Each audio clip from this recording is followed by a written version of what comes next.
सुप्रभात विद्यार्थियों। आज की तासिका में हम आज का सुविचार देखते हैं। विपत्ति में धैर्य, वैभव में दया और संकट में सहनशीलता ही सच्चे पुरुष के लक्षण हैं।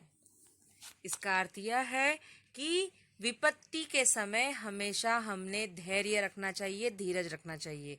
विपत्ति यानी संकट, वैभव यानी धन संपत्ति।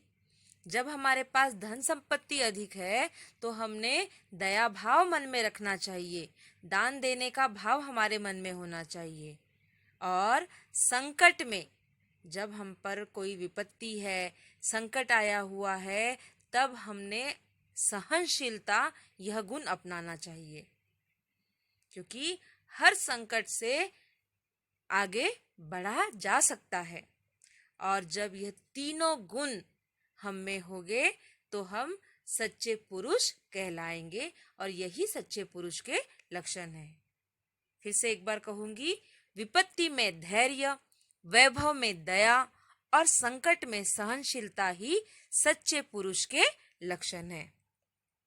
हम अपने पाठ की ओर बढ़ते हैं।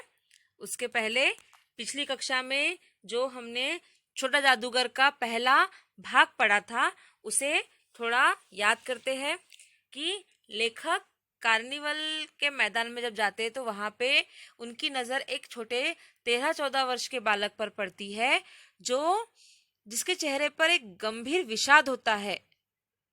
गंभीर विषाद यानी पीड़ा, दुख, पर तो भी उसमें उन्हें उसके चेहरे पर कहीं तो भी धैर्य की किरण नजर आती है। वह उस बच्चे को देखते हैं और उससे बात करते हैं, और धीरे धीरे बात करने से उन्हें अनुभव होता है कि उस बालक के जीवन में कितना दुख है। उसके पिताजी जेल में है, माँ बीमार है, और वह ताश के पत्तों को लेकर तमाशा दिखाना चाहता, खेल दिखाना चाहता है। वह चाहता है कि लोग उसके खेल देखे, उसे पैसे मिले, जिससे वह अपने माँ के लिए पथ्य का भोजन ले सके। इतना हमने पिछली कक्षा में देखा था, और अब हम भाग 2 अब आगे पढ़ेंगे। आप आपकी पुस्तक की ओर ध्यान दीजिए। पुस्तक नहीं होगा तो आप स्क्रीन की तरफ देखिए, पेंसिल कॉपी हाथ में लेकर बैठिए।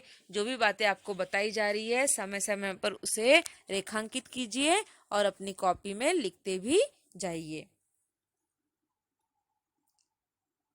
कोलकाता के सुरमय बॉटनिकल उद्यान में लाल कमलिनी से भरी हुई एक छोटी सी मनोहर झील के किनारे घने वृक्षों की छाया में अपनी मंडली के साथ बैठा हुआ मैं जलपान कर रहा था। बातें हो रही थी। अब यहाँ लेखक कह रहे हैं कि कोलकाता के एक सुरमय यानी बहुत ही सुंदर बॉटनिकल उद्यान यानी वनस्पतिक उद्यान यानी बगीचा, जिसमें लाल कमलिनी यानी कमल का पौधा, और जिसके समानार्थी या पर्यायवाची शब्द और भी है, मृणालिनी, ताम्रसी, अरविंदिनी। इस प्रकार से कमलिनी को कहा जाता है कमल के जैसा। तो यहाँ पर लेखक बता रहे हैं कि लाल कमलिनी से भरी हुई एक छोटी सी मनोहर झील के किनारे घने वृक्षों की छाया में अपनी मंडली यानी समूह के साथ वे जलपान कर रहे थे। जलपान यानी नाश्ता कर रहा था। फिर से यहाँ पे अपूर्ण भूतकाल, बातें हो रही थी, अपूर्ण भूतकाल, जलपान यानी नाश्ता करना। इतने में वही छोटा जादूगर दिखाई पड़ा। हाथ में 4 खाने की खादी का झोला। 4 खाने यानी झोला यानी थैली में 4 खाने यानी 4 भाग। जिस प्रकार से हमारी बैग होती है, स्कूल बैग होती है, उसमें 4, 3, 2 ऐसे खाने होते हैं ना, अलग अलग भाग होते हैं, जिसमें हम एक में कंपास, किताब, कॉपी रखते हैं। उसी प्रकार से उसके पास एक झोला था। झोला यानी थैली, कपड़े की बनी हुई थैली थी, जिसमें 4 खाने थे, और वह खादी यानी सूती की झोला था, थैली थी। साफ झांगिया और आधी बाहों का कुर्ता। जांघिया यानी हाफ चड्डी, जो पहले के समय में बच्चे अधिकतर उसी प्रकार का वस्त्र पहनते थे। आदि बाहों का कुर्ता यानी हाफ शर्ट पहना हुआ, सिर पर मेरा रुमाल सूत की रस्सी में बंधा हुआ था। मैला रुमाल उसने सर के ऊपर बांध के रखा हुआ था। मस्तानी चाल में झूमता हुआ आकर कहने लगा, बाबूजी नमस्ते, आज कहिए तो खेल दिखाऊं। और मस्तानी चाल ने अपने ही मस्ती में वह झूमता हुआ आया और कहता है, बाबूजी कहिए आज खेल दिखाऊं। अब यहाँ देखो आसपास में दिया है, अपने विद्यालय के किसी समारोह का सूत्र संचालन कीजिए। सूत्र संचालन यानी एंकरिंग। तो अपने स्कूल में आपने देखा है हमेशा विद्यालय में कार्यक्रम होते हैं, तो किसी भी कार्यक्रम की रूपरेखा तैयार करने के लिए सबसे पहले उस कार्यक्रम में वह कार्यक्रम कितने समय का होगा, पहले समय नियोजन किया जाता है। फिर समय नियोजन के अनुसार उसे विभाजित किया जाता है कि हम उतने समय 10 मिनट का समय दिया गया तो 10 मिनट के समय में हम क्या लेंगे। यानी शुरुआत से कि अतिथि का स्वागत, फिर अतिथि का परिचय, फिर जो भी कार्यक्रम है उस कार्यक्रम के लिए पहले स्वागत गीत, उसके बाद जैसे अब हिंदी दिवस का आपने देखा होगा कुछ दिन पहले ही 14 सितंबर को हमने ग्रुप पे डाले थे, तो आपने देखा होगा किस प्रकार से संचालन किया गया। उस हिंदी दिवस की पहले जानकारी दी गई, फिर किसी ने कविता, तो किसी ने कहानी, तो किसी ने पहेलिया, किसी ने गाना, गीत, इस प्रकार से प्रस्तुतिकरण किया गया और अंतिम आभार प्रदर्शन किया गया। तो यह होता है पूरा सूत्र संचालन।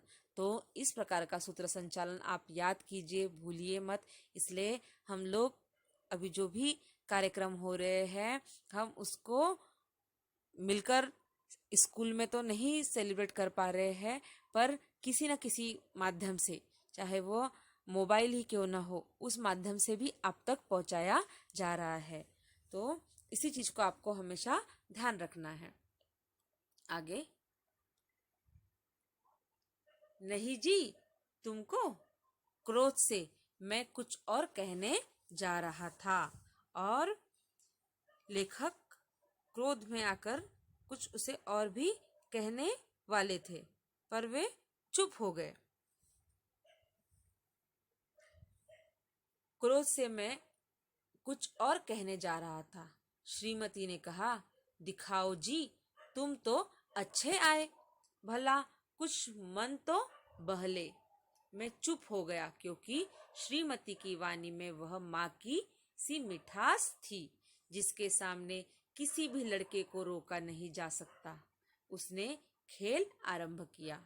अब नहीं जी, क्रोध से मैं कुछ और कहने जा रहा था, और लेखक क्रोध से कुछ कहने जा रहे थे, उन्हें गुस्सा आ गया था, पर वे कुछ भी नहीं बोले क्योंकि उनकी पत्नी ने कहा, दिखाओ जी, तुम तो अच्छे आए, अच्छे समय पर आ गए, अब भला कुछ मन तो बहले, मन बहल जाए, यानी मन को अच्छा लगे।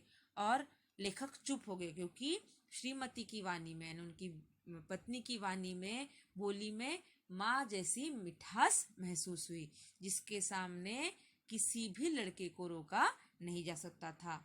उसने अपने खेल आरंभ किया। आरंभ यानी शुरू, अंत समाप्त। उस दिन कार्निवल के सब खिलौने खेल में अपना अभिनय करने लगे। भालू मनाने लगा, बिल्ली रूठने लगी, बंदर घुड़कने लगे, गुड़िया का ब्याह हुआ, गुड्डा वर सयाना निकला, लड़के की वाचलता, वाचलता यानी अधिक बोलना, धुड़कना, घुड़कना यानी डांटना, ब्याह यानी शादी, अभिनय यानी अपनी कला का प्रदर्शन करना। अब उसने क्या किया, खेल प्रारंभ किया। उस दिन ऐसा लगा था मानो कार्निवल के सारे खेल यहाँ पर वह अपने साथ दिखा रहा है। उसमें उसने अपना अभिनय करने लगा, भालू मनाने लगा, बिल्ली रूठने लगी, बंदर घुड़कने लगा, गुड़िया का ब्याह हुआ, गुड्डावर सयाना निकला, लड़के की वाचलता से भी अभिनय हो रहा था। वाचलता यानी उसके अधिक बोलने से ऐसा लग रहा था कि वह पूरा अभिनय कर रहा हो। और सब हंसते हंसते लोटपोट हो गए। उनके मित्र मंडली जो भी समूह वहां जमा हुआ था, सब हंसते हंसते लोटपोट होने लगे, यानी इधर उधर गिरने लगे। मैं सोच रहा था, बालक को आवश्यकता ने कितना शीघ्र चतुर बना दिया। यही तो संसार है। और लेखक सोच रहे थे कि इतने शीघ्र उस बालक को, शीघ्र यानी जल्दी, चतुर यानी होशियार, कि बालक की जो आवश्यकता थी उन आवश्यकताओं ने उसे कितने जल्दी क्या बना दिया है, चतुर बना दिया है। तो अब हम आगे का भाग देखेंगे।